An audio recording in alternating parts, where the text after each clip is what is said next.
సభకు ఎన్నికైన గౌరవ సభ్యులు సగర్వంగా సభకు రావాలి. ప్రజలు ఎన్నుకున్నారు మిమ్మల్ని, సభలోకి వెళ్ళి మా సమస్య మాట్లాడమని. సభకు రావాలి. ఎవరికీ కనిపించకుండా వచ్చి సభ్యులు హాజరు పట్టికలో సంతకాలు చేసి వెళ్ళిపోతున్నారండి దొంగల్లాగా వచ్చి. మీరు గౌరవ సభ్యులే, ప్రజలు ఎన్నుకున్నారు, మీరు ఎమ్మెల్యేస్. దొంగల్లాగా వచ్చి సంతకాలు పెట్టవలసిన అవసరం ఇచ్చింది కర్మ.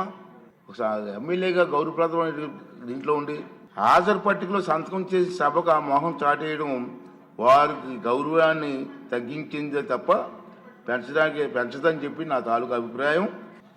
మనం గవర్నర్ ప్రసంగం ముగిసిన తర్వాత, అంటే ఫిబ్రవరి 24వ తేదీ తర్వాత వేరు తేదీల్లో అటెండెన్స్ రిజిస్టర్లో సంతకాలు పెట్టేట్టు నా దృష్టికి వచ్చింది.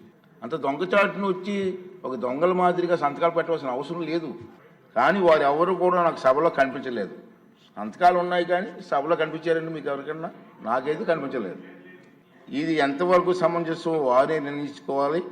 మనల్ని ఎన్నుకున్న ప్రజలు మనం ఆదర్శంగా నిలవాలి తప్ప ప్రజలకి, మీకు ఓట్లు వేసిన ప్రజలకి తలవంపులు తెచ్చేలే ప్రవర్తించకూడదని చెప్పి నా అభిప్రాయం.